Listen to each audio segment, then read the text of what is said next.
Our guest today is author Kate Genovese, and she has written a book. It's been 2 weeks since my last confession.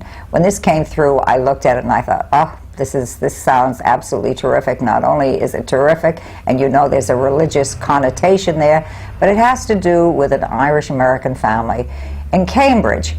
And it is a family that, in fact, the father's very successful. He's been mayor, he's been in the Senate. The mother's very religious. They live in a lovely home, but in fact, it's not going to lay out that way for the heroine of the story, who is Molly. And she runs into all kinds of difficulties, because behind this facade of good fortune for this family there is abuse, there is somewhat violence, there is unhappiness. But I'm going to let Kate tell us about it. It's interesting the way you start your story.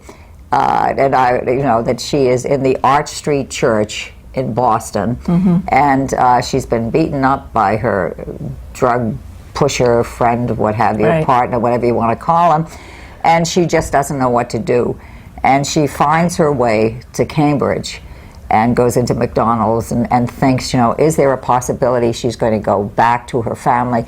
But then, the drugs, she's hooked, keep pulling on her. So take it from there, what she does. Yeah, well, 2 weeks since my last confession is a family saga. It's about the O'Brien family. There's 8 children. Focuses on 2 of them, Molly and Sean. Sean's the oldest. He's 8 years older than her. And it goes back and forth with their lives. Unfortunately, Molly is the victim of sexual abuse from Sean, and it kind of starts to unfold in the very beginning of the book how it happened. But it's different than other sexual abuse cases in some ways, because Sean abused her because he was abused growing up by some unknown kids on a golf course. So he was doing to Molly what was done to him. But the story unfolds, and it's actually a very healthy ending, how that part of it ends up. But there's a long, long way. There's 336 pages of what Molly goes through to get better, what Sean goes through to find out, because he was having flashbacks of different events, different things happening. It takes Molly through a teenage pregnancy, with her boyfriend, Bobby Angelo, who's a big baseball player at Cambridge. And the story evolves with that. He leaves her because of her pregnancy. Molly's forced to go to a home for unwed mothers. And keep in mind, the parents are very political, very religious, so there's a flavor of all that thrown in, how the Catholicism has kind of laid a guilt trip on both of them. Yeah, well, the Mr. O'Brien is tyrannically the ruler of the family and politically ambitious, and she is the woman who goes to church all the time, and she just shrouds herself in religion. Now, this kind of a family, I graduated from high school in 1945. You could do the math as to what I grew up with, and I was in an Irish Catholic neighborhood. This was not an unusual thing. Not in the all. 40s and the 50s, the 60s, what have you. That in fact, the woman just, the novenas, the going away with other women, and getting some kind of relief from what was happening in the home. What I want to know from you, because you are much younger, and so you've seen Irish Catholic families, Italian Catholic families, what have you. Does this still hold true, do you think? That the woman would be that quiet, because they were very quiet. Whether they were being slapped around where I lived, what have you, they were very quiet, because it would be such as Molly to tell this story about the sexual abuse. Nobody would believe her, and then finally, interestingly enough, the father did believe her. But it was handled all wrong. It was handled all wrong. Yeah. If it was today, in a healthy family, they would have all gone to counseling. They would have acknowledged. Difference. Isn't that interesting? Because that's what I'm thinking, reading your book, that indeed it was everybody was ashamed.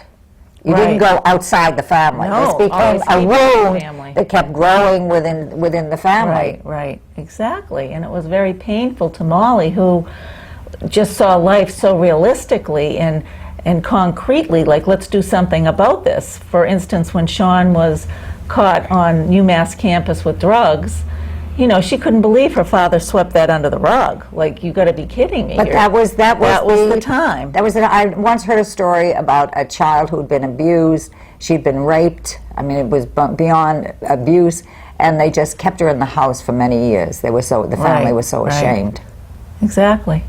But I don't think you'd see that in 2008 because of all the things that have happened with the Catholic Church and with the sex abuse scandals. Although this story did not involve a priest, it had the climate of being a Catholic. It had what you were brought up with, and to keep things in that house. What you hear in the house stays in the house. You don't and go for around all your talking about woes, it. what have you, you did not bring the woes outside the religion. You kept it here. Yeah. And keeping it here, I mean, the sore festers. Right. And so the story really, there's no good guys and bad guys. It just shows the hope and the healing and really what happens to Molly, because you do think she's going to die. Her drug addiction took her down really deep. Don't give out the end. Let them get the book. Because it keeps you. I haven't quite gotten to the end yet, and I don't want to hear the end. Yes. Yeah. But this is an absolute. It's a fascinating book, and it brought me back over the years. Various, Catholic families that I have known, and so much of it has changed today. And I feel badly for the church. I really do, because something was lost there and not telling the truth, and they are losing. Their congregation, and yet basically this is a very good religion. Right, exactly. I have mixed feelings about it myself, but, once a Catholic, you're always a Catholic, no matter what. That's like what they being say. Irish. I mean, you can't get away from it. So it is wonderful, and you go back and forth with that. With 2 weeks since my last confession, you do get that feeling of this love, especially towards the end. Molly goes in the church and she just wants the church to hug her again. Yes, that was an incredible expression that you wrote, that what she was looking for there. Now, if people, do you have a website, Kate? I do. It's my name, KateGenovese.com. I'll spell that KateGenovese.com. You can order the book off the website, or you can order it in bookstores, online bookstores.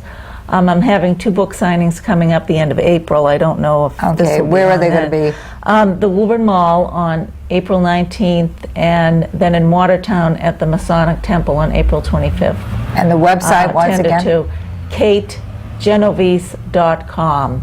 Our guest has been Kate Genovese, and the book is It's Been 2 Weeks Since My Last Confession, which tells it all. Thank you so much. Thank That's you a very great much. title. Thank you.